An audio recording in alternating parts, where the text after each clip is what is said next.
दिल्ली का रुख करेंगे, जहां अस्पतालों की सूरत-ए-हाल और ऑक्सीजन सप्लाई में कमी के बाद दिल्ली सरकार ने बड़ा फैसला लिया। दिल्ली सरकार के मुताबिक वैक्सीन के तहफ्फुज़ से लेकर सप्लाई तक का हिसाब रखा जाएगा। दिल्ली सरकार इंजेक्शन और ऑक्सीजन के लिए कंट्रोल रूम कायम करेगी। रेमडेसिविर और दीगर दवाइयों की सप्लाई का हिसाब किताब रखा जाएगा।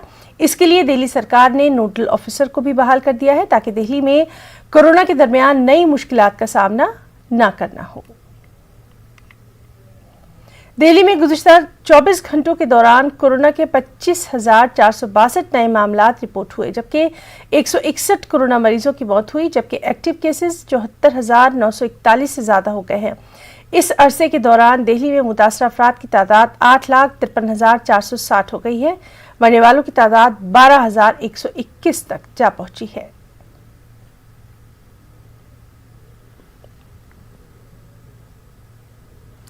और कोरोना के मरीजों की तादाद में लगातार इजाफा हो रहा है। साथ ही ये भी कहा जा रहा है कि रियासती और मरकजी हुकूमतें कोरोना मुतासरीन और मरने वालों के सही तादाद नहीं बता रही।